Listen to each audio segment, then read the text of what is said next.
Hi there folks, it's Brad Triplett and Josh Byrne-Quinn here as we close out the financial year and look at where the property market has finished up.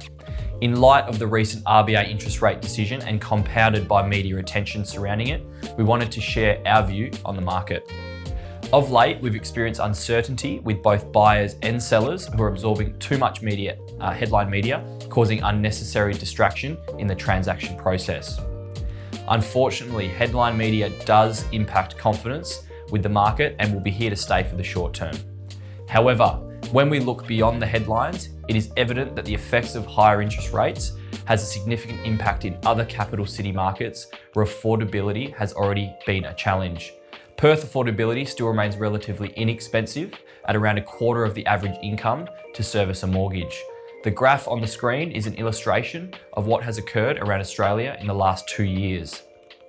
As you can see, capital cities around the country have risen by between 16 and 36%, a different picture painted by the media back in early 2020, where 40% falls were predicted. The lesson learned here is whilst the media may have effect on short-term sentiment, we take a medium to long-term view, and that's where the underlying fundamentals matter. What gets lost in all this noise is the simple fact that people need somewhere to live. There will always be demand for property regardless of what the market conditions are, good or bad.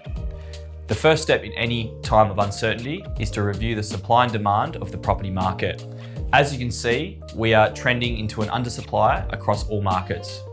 Additionally, this is compounded by projects being delayed by COVID or deferred due to significant increases in the cost of construction. Once our overseas migration flow returns to normal, this should see and result in aggressive rental growth, with this trend clearly already underway in most parts of our country.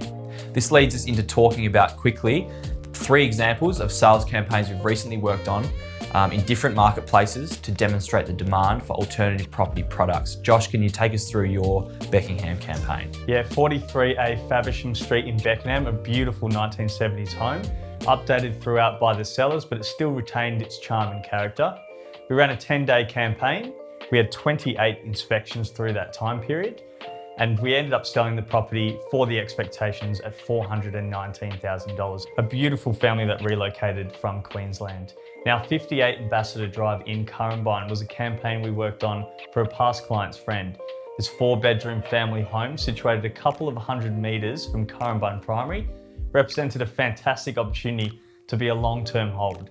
The campaign generated just over 20 inspections in the first weekend and achieving a final sale price of $705,000, which was $50,000 north of sales evidence, demonstrating continued demand in the homes market in Perth.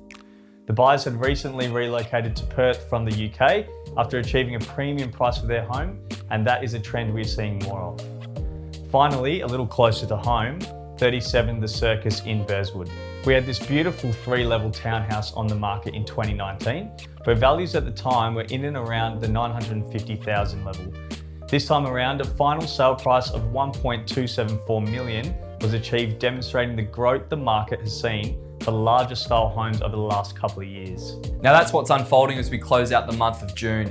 Relocating buyers moving into our state for work is the noticeable trend we're seeing right now, and we look forward to keeping an eye on that and welcoming more of that as we head into our market. Thanks very much for tuning in, and we look forward to seeing you guys again soon.